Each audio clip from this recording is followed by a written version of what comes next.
le ciel s'est assombri du côté d'Alexandre Pélissard et de sa famille. La raison ? Le père d'Amandine Pélissard est mort. Ce triste événement a eu lieu le 18 mars 2023. Elle n'a appris la terrible nouvelle que le 3 mai dernier. Effondrée, la mère de famille a toutefois fait part de la disparition brutale de son papa sur Instagram. Depuis, elle a préféré prendre du recul, probablement pour faire son deuil, loin de l'engouement médiatique. Récemment, celle qui a répondu à Sarah Frézou s'est cependant exprimée sur ce tragique événement. Il ne fait aucun doute que la mère de famille traverse actuellement une douloureuse épreuve. En ce sens, son moral est au plus bas.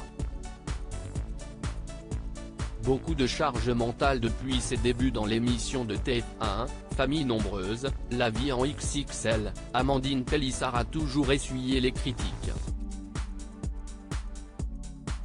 Si certains téléspectateurs ont pointé du doigt l'éducation de ses enfants, d'autres l'ont accusée de profiter des allocations familiales.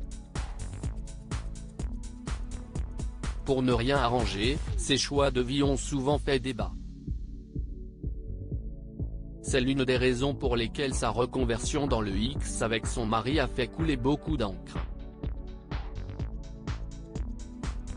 D'ailleurs, la police a débarqué chez les Pélissard.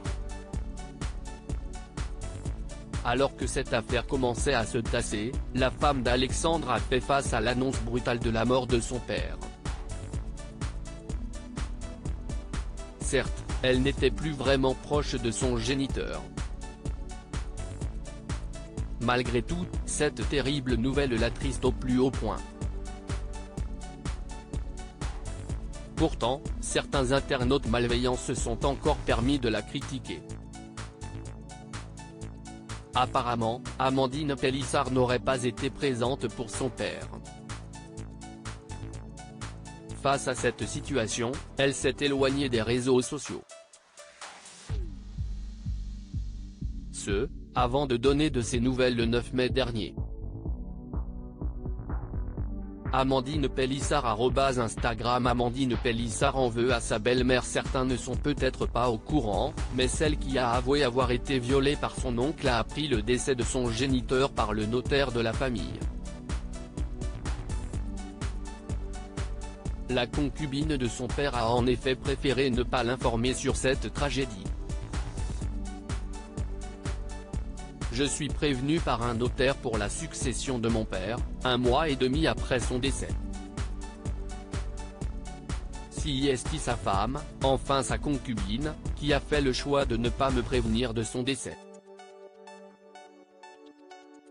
Sa putain de femme, là, en allant chez le notaire, elle lui a dit je ne sais pas où la trouver. C'est marrant, la notaire m'a cherché sur les réseaux sociaux et elle m'a trouvé tout de suite.